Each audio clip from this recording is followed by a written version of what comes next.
Hello. Good morning, Cody. How you doing? I'm doing great. You look fantastic, my friend. Good. You look I love the tie. I love it. Thank you. I love You it. do? I got it up the block. I can't tell you the name of the store, but I got it up the block. Okay, I mean, you've got all these.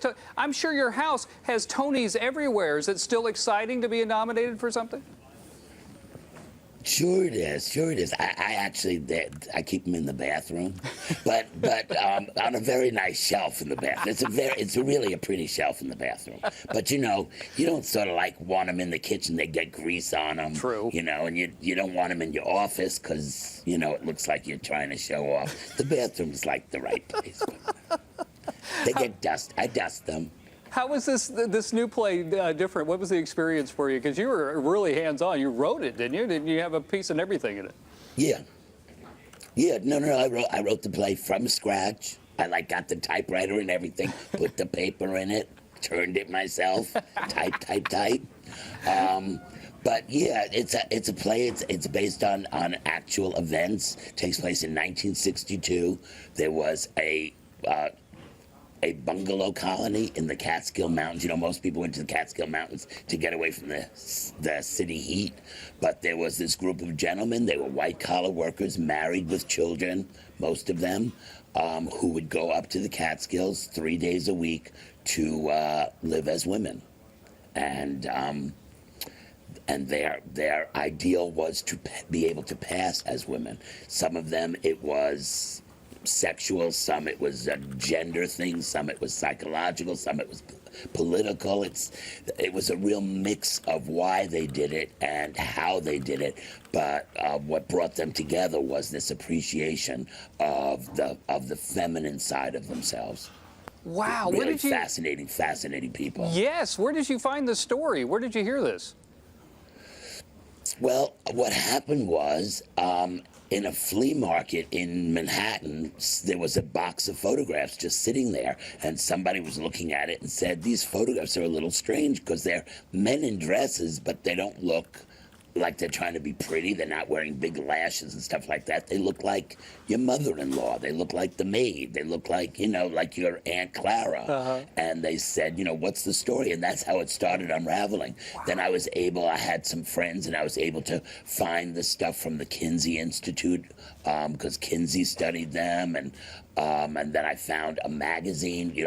I went to the source of all things, the golden core of the world, eBay, and I found a magazine that they actually published, and found issues and read all the magazines I could, and went to the interweb and found out all this stuff that I could find there, and I found this incredible story. Fantastic. About people who could be arrested. They could be arrested if anybody found out what they were doing. It was highly against the law.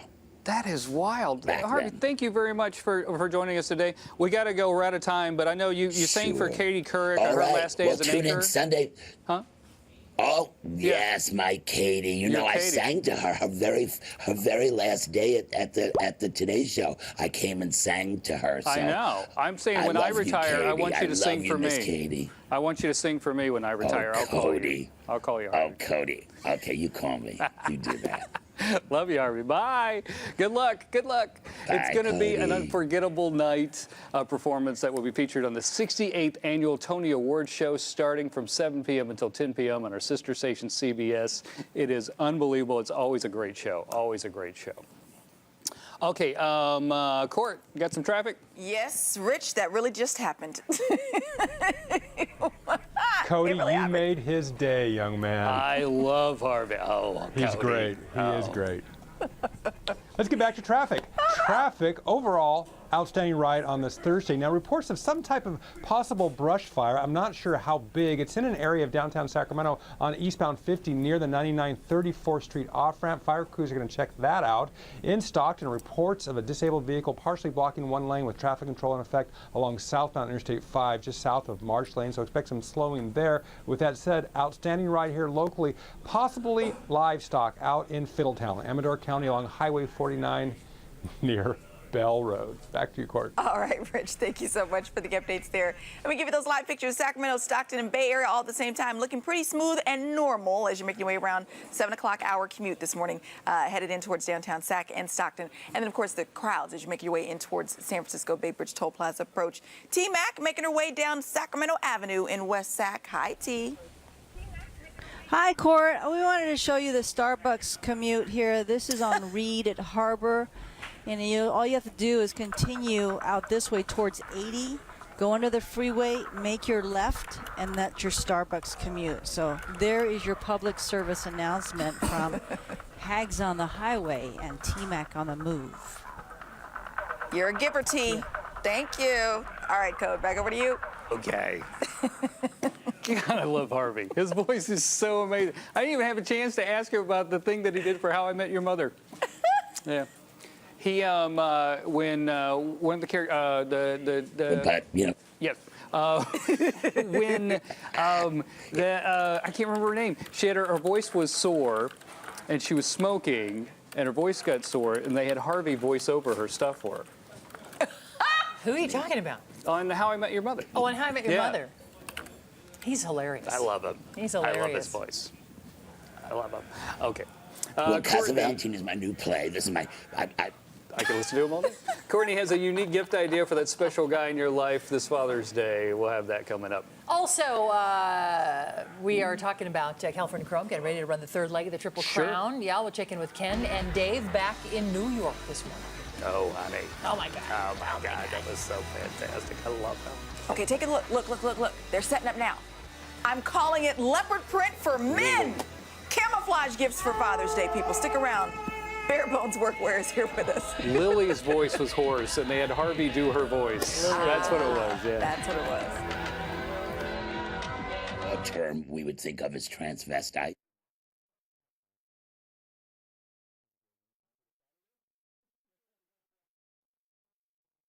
I got it up the block.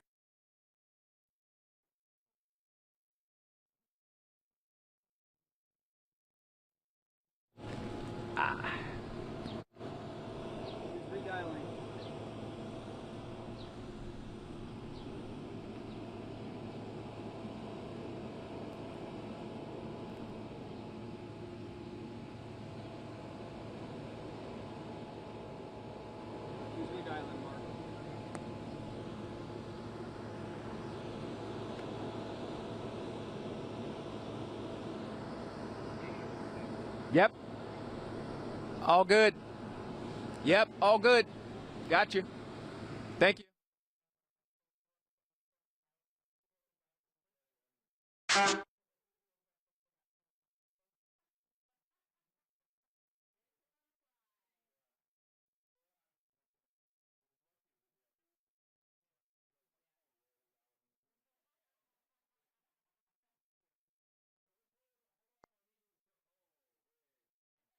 Skill Mountains to get away from the city heat.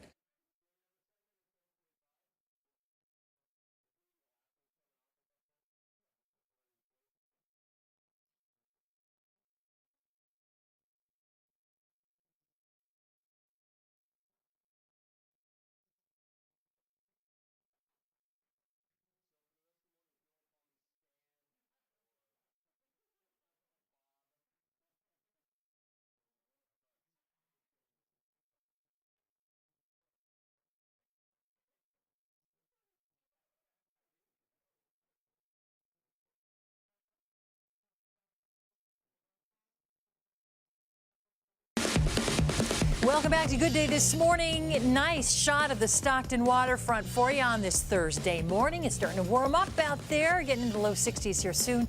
Looking for high. Whoa, hey, whoa. Ah! Get, no! Oh! You just crawled right across the screen. I got it. Thanks, Doug. Thank you. Jeez Louise. All right, recovering. Okay, talking about the Belmont Stakes. The race is in 2 days. We're all very anxious to see how our favorite racehorse performs. Ken Rudolph and our photographer Dave Grassoff made the trip to New York overnight to see how California Chrome is doing, getting ready for that run this weekend. Good morning. Oh, that's a nice picture, Davey. Hey, we made it here all safe and sound, and just as we expected, the rain is here to greet us our first morning in New York, and it has really done some damage on the track. We're on what's called the backside. This is where all the stables are, and in fact, right here, Stable 26, that's where California Chrome is staying, courtesy of the trainer James Toner. It's his parking space, and of course, another trainer named Kelly Breen owns this stable as well, but they kind of lease it out, so to speak, to your Kentucky Derby and Preakness champion, California Chrome. Had a workout this morning over this sloppy track. We've seen this before. He loves the off-going. Now, it was a bit of an ordeal this morning for a lot of folks training. However, they assure us that it won't be a problem come race time on Saturday as far as this rain is concerned. But take a look at how it's affecting everything around here. This whole area in the backside is flooded, and there's a huge machine over there, a truck that's making a lot of noise, and you'll see it in a few moments. They're trying to eliminate a lot of the water that is actually pooling up and creating these massive ponds. You'll see a car driving through one right now, right here in front of the stable. So what they're doing is trying to keep this area as clear as possible. California Chrome is directly behind us. Round-the-clock security, so we cannot go inside the barn and show you the horse. But we just saw him. He looks amazing this morning. They were just wrapping his ankles to protect them from cuts or any kind of abrasions from the workout this morning, protect him while he's inside of his stall. Art and Alan Sherman will be back this way soon. We'll check in with them, find out how the early morning workout went, see what the plan is for the rest of the day, and find out what they're going to do about the rest of this rain that is really pooling up all over the area in the backside as this truck comes through to help kind of alleviate some of the situation here. So we'll stay here. Wow. We're going to lock it down, folks. We're here in New York for the duration. It's all about California Chrome and the Triple Crown, and we'll update you on his condition and the track conditions later on this morning. Right now, from New York, send it back to you guys in the studio in Sacramento. By the way, thanks for reminding me that it's sunny back there. Thanks for the reminder. Yeah, we'll trade some of that rain. We could use some of that rain back here, but that is a mess back there, an absolute mess back there. All right, we'll check back in with Ken and Dave as they give us a scoop on the Belmont Stakes coming up. Marcus Allen is having breakfast with the West Sacramento family this morning. They haven't kicked him out quite yet. That's coming up. Also, Courtney's looking a little outdoorsy this morning. We're going to check in with her. Some fun Father's Day camo gift ideas coming up.